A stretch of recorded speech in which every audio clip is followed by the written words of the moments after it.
Kepala Staf Kepresidenan (KSP) Muldoko menyebut proyek PLTA Kayan Cascade di Kalimantan Utara sebagai jawaban masa depan energi Indonesia.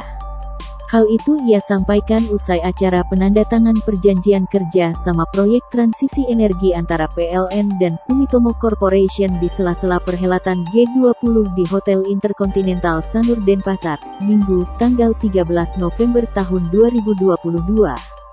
Sebelumnya, PLTA Kayan juga digadang-gadang akan memasok listrik ke Ibu Kota Nusantara atau IKN Nusantara di Kalimantan Timur.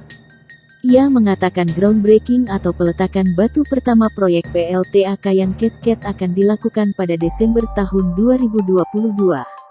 Nantinya PLTA Kayan Cascade memiliki kapasitas 9.000 MW dengan nilai investasi 17,8 miliar dolar AS. Listrik yang dihasilkan akan menyuplai kawasan industri hijau yang dikembangkan PT Indonesia Strategis Industri (ISI) dan kebutuhan listrik di Pulau Kalimantan pada umumnya.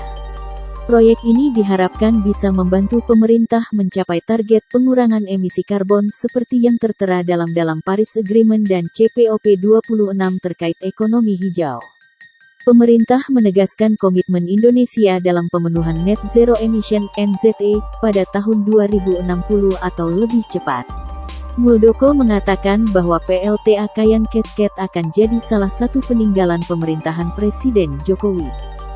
Sebab kata dia, proyek infrastruktur ini adalah salah satu proyek investasi terbesar dalam kurun waktu hampir 10 tahun ke belakang.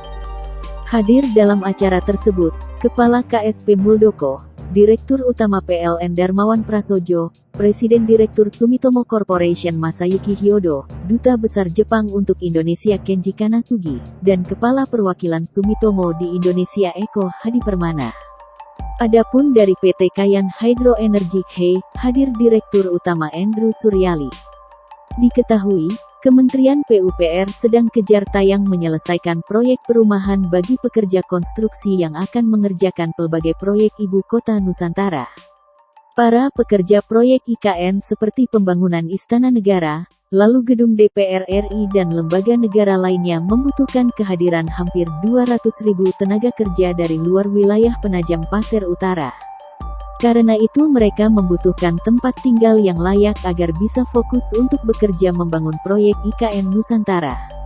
Pembangunan rumah susun rusun pekerja dikerjakan oleh Kementerian PUPR menggunakan teknologi modular mempercepat pembangunan dengan bahan ringan sunlit panel. Bangunan ini terdiri dari beberapa tower 4 lantai untuk menampung sekitar 16.000 pekerja.